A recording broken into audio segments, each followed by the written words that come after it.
let's dive into a really fascinating and honestly pretty intense debate that happens deep within Christian circles. It's all about this one question. Who's ultimately in charge of missions? Is it the local church, or is it these independent mission agencies? And believe me, this isn't just a friendly disagreement. This debate has gotten heated enough to break up lifelong friendships and even end careers. And I'm not exaggerating. I mean, check out this real-world story. There was a well-respected pastor, a district superintendent for the Assemblies of God, who helped get a brand new mission agency off the ground. You've probably heard of it, Youth with a Mission. Well, his church's reaction was swift and severe. They didn't just tell him they disagreed. They actually stripped him of his ordination and kicked him out of the denomination entirely. So that brings us to the big question, right? Why? How on earth does helping to start a mission agency, something that sounds like it should be celebrated, get you kicked out of your own church? Well, the answer pulls back the curtain on this fundamental conflict that's been simmering for a long time. Okay, to really get this, we've got to look at the first side of the argument. We'll call it the one structure view. And the core idea here is really simple but powerful. God has only one, and I mean one, designated organization for his mission here on earth, and that's the local church. Everything else, well, at best it's a nice little helper, but at worst it's actually an unbiblical intruder. A theologian named George W. Peters doesn't mince words. He puts it just about as bluntly as you can. From his point of view, these mission agencies, like the one that Pastor got fired for helping, they're just not part of God's original plan. He calls them a historical abnormality, basically a man-made invention that doesn't have a real biblical foundation. And if you thought that was harsh, listen to this. Another theologian, Roland Allen, he takes it a step further. He basically argues that mission societies only exist because the church failed. It's a pretty sharp critique, isn't it? He's saying that if the church were actually doing its job right, we wouldn't even need these agencies. They're just a band-aid on a problem within the church itself.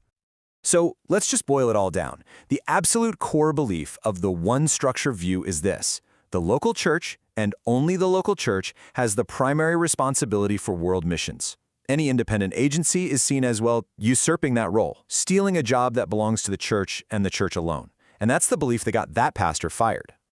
But, of course, that is not the whole story. There is another, very different way of looking at this, and the most famous counterargument comes from a legendary missiologist named Ralph D. Winter. It's called the two structures theory. So Winter looked at the Bible and all of church history, and he came to a totally different conclusion. He argued that God has always used two distinct but equally important structures. On the one hand, you have the stable, local congregations, what we call churches. But right alongside them, you've always had these mobile, task-oriented missionary bands, groups specifically formed to go out and get a job done. And Winter came up with this brilliant metaphor to explain it. He called the church a modality, and he compared it to a stable lighthouse. Its job is to nurture believers, to be a light for the whole community. But he called the mission agency a sodality and compared it to a piece of flint. It's specialized, it's mobile, and its job is to go out into the darkness and bam, strike sparks to start new fires, new churches where there are none. Okay, so you see the two completely different models, right? One says there's only one legitimate structure. The other says there have always been two working together. And as you can imagine, this leads to a huge clash over how to read the exact same evidence from the Bible and from history. So let's start with the big one, the Bible itself. Does the New Testament actually show local churches commissioning and sending out missionaries to places that have never heard their message? You'd think that'd be a pretty simple yes or no question, but it's really debated. The folks on the one structure side, like Pastor Mark Deaver, say absolutely yes, and they point straight to the book of Acts as their proof. Specifically, they'll cite chapter 15, verse 3, as the smoking gun. And here's the verse itself. It says, Paul and Barnabas were sent on their way by the church. I mean, on the surface, that seems pretty clear-cut, doesn't it? Case closed. The church sends missionaries. Well, not so fast. Proponents of the two structures idea, like researcher Robert Blincoe, they say, hold on, you have to read the context here. They argue that Paul and Barnabas weren't being sent out on some pioneer mission.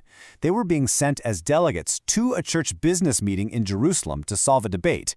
It was travel for internal church affairs, not a mission to the regions beyond. Okay, so the biblical evidence is pretty contested. What about the historical context of the time? Did these mobile missionary teams, these sodalities, just appear out of thin air with Christianity? or was this a concept that people were already familiar with? On this point, the one-structure camp is very firm. Theologian Eckhard Schnabel says there's absolutely no evidence, zero, for any kind of organized Jewish missionary movement before or during the time of Jesus.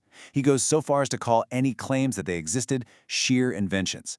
So, from this point of view, Paul's missionary team was a totally new thing, unique to the church. But again, there is a strong rebuttal. Blincoe points to historical evidence of first-century Jewish societies. They were called Hevra, which were basically voluntary mission groups. He even quotes the Roman poet Horace, who was writing before Jesus was even born, complaining about how aggressively Jewish people were trying to convert Gentiles. So this suggests the idea of a mobile, task-focused mission band was already out there. So, fascinating theological puzzle, right? But why does any of this matter today? What are the real-world stakes? Well, according to the two structures camp, the stakes couldn't possibly be higher. They believe that getting this one question wrong can lead to a total collapse in missionary outreach. Blincoe uses this incredibly powerful phrase, a mission ice age. He points to the Protestant Reformation. For almost 275 years, the new Protestant churches, which were operating on a church-only, one-structure model, sent out virtually no missionaries. It wasn't until independent mission societies started popping up that the modern mission movement really exploded. The fear is that going back to a strict church-only model could trigger another freeze. And this concern isn't just about ancient history. Get a load of this number, 74%. According to one source, that's the percentage of modern Christian missionaries who are not working to plant new churches among unreached people. Instead, they're working primarily with existing Christians. To use Winter's metaphor, most of the flint is being used inside the lighthouse. So for advocates of the two structures model, the goal isn't to take anything away from the church. The goal is to repair the breach. They believe that if churches and mission agencies could finally see themselves as biblical partners, the lighthouse and the flint working together, they could unleash a whole new wave of missions, maybe even sending 10 times as many workers to places where the church doesn't exist yet. And that really leaves us all with this final, challenging question. Both sides want unity, of course, but what does that actually look like? Is true unity found by insisting that everything and everyone flows through a single, divinely ordered structure? Or is it found in the dynamic partnership of two different but equally valid structures working together for the same goal? It's a question that is still shaping the future of missions all over the world.